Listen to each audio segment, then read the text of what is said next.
Welcome! If you want to check battery health information into your ZTE Blade V8 Lite, first step go into Play Store and find Ampere application. I'll show you. This one. So click install, wait a second for downloading and installing.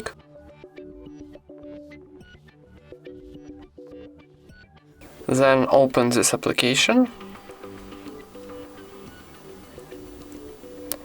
Click yes I agree, close, OK, and then swipe on the right. And now on the bottom we got, on the top we got our health battery information, just here. And our battery health is good. And that's it.